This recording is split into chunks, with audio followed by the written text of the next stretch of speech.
آپ کا اسکول کہاں پہ کر کے؟ ہاں یہ ہے گرین اور سفید. کون کون سی جگہ نظر آ رہی ہیں آپ کو؟ مجھے میدان بھی اور واش روم، دیواریں، پودے وغیرہ. کوئی کی جگہ گری ہوئی بھی ہے؟ درخت گرے ہوئے ہیں. یہ ملتان کی تحصیل جلال پور پیروالا کی رہائشی عریشہ بی بی ہیں اور یہ گزشتہ 1 ماہ سے اسکول سے باہر ہیں. وہ سرکاری اسکول میں تیسری جماعت کی طالب علم ہیں، لیکن ان کا اسکول سیلاب کے پانی میں گرا ہوا ہے. صوبہ پنجاب میں حالیہ سیلاب نے لگ بھگ 3000 اسکولوں کو متاثر کیا ہے.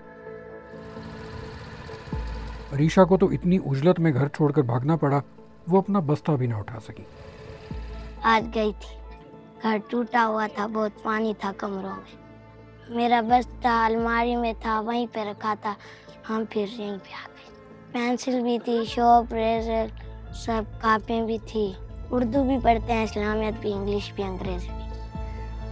ان کی طرح بے گھر ہونے والے درجنوں بچے خیمہ بستیوں میں زندگی گزارنے پر مجبور ہو گئے. یہاں ان کی تعلیم کا بندوبست نہیں تھا. جو کیمپ شہر میں سیلاب سے بچ جانے والے اسکولوں کے اندر لگائے گئے، وہاں بے گھر بچوں کو تعلیم دی جاتی رہی. بتائیں نہیں یہ کون سی گنتی لکھی ہے؟ لیکن یہ تعداد زیادہ نہیں تھی. زیادہ تعداد ان بچوں کی تھی جو ان اسکولوں سے باہر خیموں میں رہ رہے تھے. ਸਰਕਾਰੀ ਸਕੂਲ ਹੈ ਸਾਡੇ ਜਿੱਥੇ ਬੱਚੇ ਪੜ੍ਹਦੇ ਸੀ. ਅਸੀਂ ਸਲਾਬ ਦੇ ਮਾਰੇ ਇੱਥੇ ਆਏ ਹਾਂ. ਇੱਥੇ ਕੋਈ ਸਕੂਲ ਨਹੀਂ, ਕੋਈ یعنی سہولیات نہیں. یہاں پہ ہم 70-80 بچے ہیں. یہاں پہ نہ اسکول ہے، نہ بستے، نہ کاپیاں، کچھ بھی نہیں ہے. ہمارا گھر بھی ڈوب گیا تھا اور ہماری کتابیں بھی ڈوب گئی تھی اور ہم وہاں سے نکل کے یہاں پہ آئے تھے. یہاں پہ اسکول نہیں ہے اور ہم پڑھنے نہیں جاتے. صوبہ پنجاب کے جنوبی اضلاع ملتان، بہاولپور اور مظفر گڑھ کے علاقے سیلاب سے زیادہ متاثر ہوئے ہیں. یہاں دریائے ستلج اور چناب کے پانی نے وہ علاقے بھی ڈبو دیے جہاں لوگوں نے آج تک کبھی سیلاب نہیں دیکھا تھا. یہ پانی اب بھی وسیع علاقے میں میلوں دور تک پھیلا ہے اور اس کی زد میں بہت سے اسکول بھی آئے کھڑے ہیں. بہت کم ایسے اسکول ہیں جو پارشلی ڈیمیج ہوئے ہیں، ورنہ بہت زیادہ خطرناک حد تک ڈیمیج ہوئے ہیں سر. جی دیواریں گر گئی ہیں سر، اور کمرے جو ہیں گر بھی گئے ہیں اور خطرناک ڈینجرس پوزیشن میں بھی آ گئے ہیں. کچھ اسکول ایسے تھے سر کہ جن کی دیواروں گیٹ کے اوپر سے پانی گزر رہا تھا. ایسے بھی اسکول ہیں ہمارے علاقے میں. صرف ضلع ملتان کے 90 سے زیادہ اسکول تباہ ہوئے ہیں اور ان میں پڑھنے والے 20,000 سے زیادہ بچے اسکولوں سے باہر ہیں. شہروں کے اندر جو اسکول بچ گئے ان میں ریلیف کیمپ قائم کرنا پڑے تھے.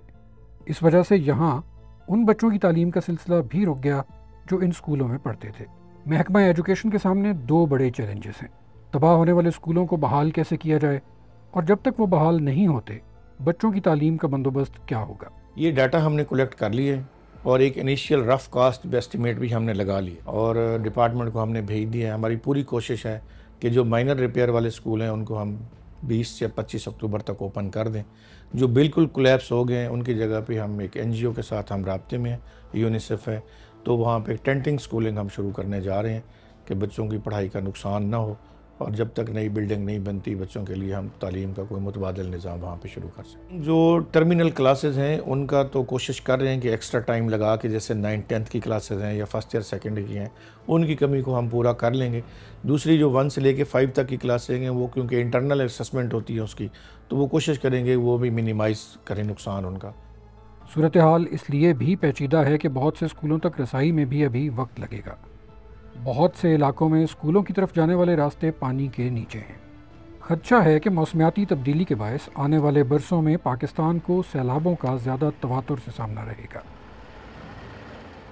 ایسے میں ایجوکیشن کے حکام چاہتے ہیں کہ قومی سطح پر ایسی پالیسی بنائی جائے جس سے آفات کے دوران بھی بچوں کی تعلیم کا نقصان کم سے کم ہو. یہ چھوٹی اور یہ